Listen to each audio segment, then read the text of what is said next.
Hey guys, what's up? Welcome back to my channel. This is Shruti and this is the best place for you if you are a blogger, a content creator, or an online entrepreneur looking to grow and monetize your influence online. So in today's video, I'm going to be talking about how to use Pinterest for bloggers.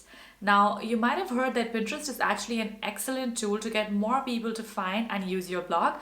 And in today's video, I'm going to break it down step by step for you, my top 5 steps on how I actually create my pins, how I create my pin descriptions, how I upload them to Pinterest, everything from the beginning of how I actually create a pin related to my blog post, all the way to how I actually schedule it using TAILWIND. So stay tuned. But before we dive deep into the tutorial, let's talk a little bit about why you should actually use Pinterest.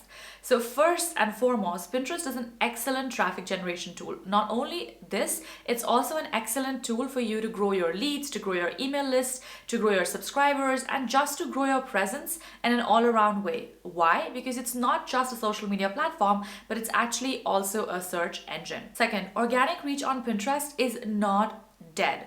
If you are just starting out, and even if you have 10 followers or 0 followers, you can actually still grow your reach and your audience on Pinterest organically without having to pay a single penny in ads. Third, you can actually grow fast if you know what you're doing on Pinterest. You don't need 6,000 backlinks. You don't need to be out of the sandbox time. You don't need to spend a couple of decades gathering enough links for you to be shown on the search engine that is Pinterest. So now that we have this out of the way, let's dive into how I actually use Pinterest and what's my Pinterest strategy for this year.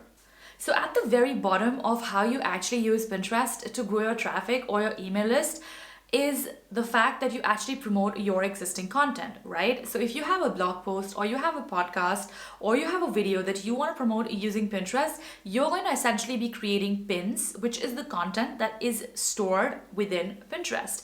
This is also something that you can share with people in your particular follower group or in your particular community, and that you can save and share across your group boards. If you want to know more about how this whole group board system works and how you can actually access it, check out my video on group boards that I will link above and also in the description below so that you can find out how to leverage group boards for increasing your traffic. Now, as I was saying, when you first start out with Pinterest, the easiest way for you to actually start getting traffic is to create specific pins for each of your blog posts. You can create as many pins as you want. It totally depends on how often you can actually sit down and spend time on Pinterest. So for me personally, I've been using Pinterest for quite some time. And I would say that the strategy that I now have has been refined over time and tested and tried. And I have a proven system that I follow in my Pinterest marketing strategy, which I also teach in my course, Pinterest Traffic Explosion, that you can check out in the description box below if you're interested as well. Now, what I do personally is that I try to schedule my pins on a weekly or a bi-weekly basis. What I do is that I review all of the posts and pins that were doing exceptionally well, and I create multiple pins for the same blog posts. So Pinterest is not really a set it and forget it kind of tool. You still actually need to spend some time tweaking your strategy, seeing what pins are working, which blog posts are working, what kind of content is really resonating with your audience, and then creating more of that. Right? Now, first up, you don't need 100 blog posts to generate 100,000 page views from Pinterest. In fact, if I were to actually cut down all of my blog posts and see which are the most top traffic generating ones, it's actually less than 10 posts that generate the maximum of my traffic, that generate 80 to 90% of my traffic. So without further ado, let me walk you through my entire step-by-step pin creation, upload, and scheduling process. So step number 1 is to actually create a vertical pin for your blog post. As you can see here, I have a pin which is by 1000 into 1500 px, which is the recommended Pinterest size. If you're interested in learning how to use Canva, which is the tool that I'm currently on, definitely check out my Canva tutorial video. And if you'd like to get my templates, because I have a pack of templates that I use as a plug and play option to create all my pins, check them out under viral Pinterest templates in the description box below. So as you can see, I already have an old pin of one of my blog posts, which is 11 Habits of Women Who Always Have Money. Now I'm going to just quickly turn around and maybe change the text a little bit to create a new pin. Sometimes I like to keep the same text, but I actually often experiment with headlines to see which ones would perform well and which ones won't. This also helps Pinterest realize that you have fresh content instead of creating the same pin with the same image and the same title over and over again. So one of the things that I do in my pins is that I definitely try to change the photos, the text a little bit, sometimes even the font if I want a different font. But by now I have a set of fonts that I love using and that I actually think that my followers are also used to. So I stick to those depending on the niche that I'm on, right? So now that I have the text clear, which is 11 habits of rich women, I actually want to change the photos. So I'm going to search for women here. Depending on whether you have a free account or a premium account, you might not have access to as many photos as I do. But one of the things I love about Canva is that I don't need a separate stock subscription. Just because I pay for my Canva subscription, I also have access to all of these awesome photos that I can freely use without having to actually pay any premium for them. So now I think this fits pretty well. I also have my brand name here, which is Indian Girling, which is the blog that it links to. Of course, you will change this depending on the website that you have. You can make it bigger, smaller. You can add the www dot whatever. What it essentially helps is that it helps people to realize your branded images and also prevents them from being stolen on Pinterest, which is a pretty common activity. Next, I'm going to download this pin. And as you can see, I have a lot of my templates already set. I'm going to download page number 10, and then I'm going to go to step 2, which is actually uploading the pin on Pinterest. So I'm going to quickly save this pin here, and then I'm going to go on Pinterest, which is the scheduling option. Now, as you see here, you can also schedule pins in bulk if you want on Pinterest. It's pretty cool. This is usually what I do when I'm scheduling my weekly pins and I have 10 or 15 pins that I want to schedule at the same time. To save time, I actually go one by one and save them all to the respective boards. So here I'm just going to drag and drop, and then I'm going to fill out my topic.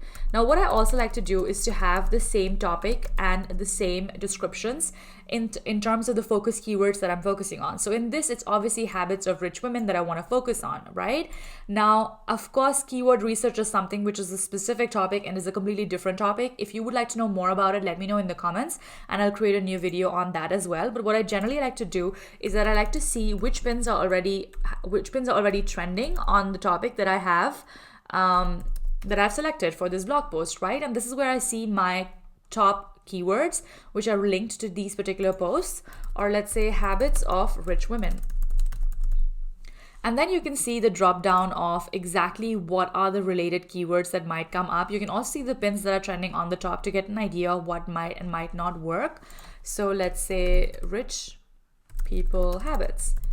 Try to search in ways which would be very normal for a user to do. So don't try to search in just keywords as in what keywords you expect it to be, but try to see what are the keywords that people are actually putting in to search that pin, right? So these are the keywords that I then want to have in my particular pin description. So as you can see, rich people habits, everyday life, money quotes, so on and so forth, right? So I'm going to say, do you want to know what are the top habits of rich women? From saving more money to having a different money mindset, these 11 habits are what set rich people apart. Now, as you see, I've naturally put in some keywords. So I've added top habits of rich women. I've added different money mindset. I've added 11 habits what set rich people apart. And I can also then add hashtags which are relevant to, let's say, my particular description. Now, you can find hashtag ideas either by going one by one through these posts and seeing what they have and what's trending to give you a better idea. Sometimes it's visible, sometimes it's not, depending on the glitch that Pinterest has going and the update that's happening. But normally, when you look for habits of rich women, and let's just say rich people, then you can actually see a lot of different types of options which you can add in your particular pin. So for example, hashtag quotes, right? So anything that is related to your pin title which can help you rank is essential to be had in the pin description. And this is one thing which you should not take light, because all of these topics here, which are the sub tags that Pinterest comes out with, are tags that you can potentially use in your particular pin to help it rank and show amongst more people, which is essentially your aim, right? You want it to rank on the top so more people click on your pin and more people find your blog. So hashtag facts, hashtag truths. And then I'm going to select my pin URL and add that pin URL again in that pin so that people who actually click on that pin are able to find that particular pin topic. I think if I go on my profile, I'll be able to find it faster. So, yep. So of course, this can get a little bit annoying at times when you're like thinking about creating the same pins or the same blog post over and over again. But what you need to remember here is that this is a smart process. You just don't need to be, a chicken with walking around or running around headless. You actually need to have a strategy in place when it comes to uploading your pins and creating only those pins that are actually performing well or that are new to Pinterest, so that it gives the illusion to Pinterest that you're actually an active pinner. So now that I have my URL here, I have my description ready. I can also add, check out this post to find out how to adapt these habits, these rich women habits, right? So as long as you have less than, let's say, the description amount left here, you can still continue to add your description, make it as long as you want. I like to start out with a question, and then I like to include some keywords, and then I like to include about 4 to 5 hashtags which are relevant to my particular topic, and then I like to add my URL and then save it to the most relevant board. So step number 3 now is step number 3 that we've already done, which is to add your pin title and description. Step number 4 now is to actually save it to your most relevant board. And this is where a lot of people go wrong when it comes to actually scheduling on Pinterest. They just put it on any board, which is not at all relevant. Now, Pinterest is also a smart search engine. So it actually looks at where you're saving your posts, how relevant is your content and your pin to which board you're saving. And this is exactly why the first board that you save your pin to should be highly, highly relevant. So in my case, this is personal development tips, because this is the board that I use to save all of similar topic pins on. So I'm going to publish it here, and then I'm going to show you what I do next on Tailwind. So once I have the post ready, I'm going to click on see it. Then I'm going to click on saving it to my best of Indian girling board, because that's my total blog board, and that's where I like to have all of my pins saved, so that once I come back to it and I want to check the performance of the pins, I don't have to look into 600 different boards that I have, and actually can just see all of my pins here, right? So now that I've saved it to my main blog board, these are my 2 top boards that I want to save these pins to. Now I'm going to schedule it to other personal group boards and tribes. So I'm going to click the scheduler here, which is a Tailwind Chrome extension, and you can have it if you don't have it already. I also use Tailwind to schedule all of my pins. If you don't know about Tailwind, let me know in the comments and I'll create a tutorial for you to tell you step by step how to use it. But of course, you're going to learn a little bit on this video as well.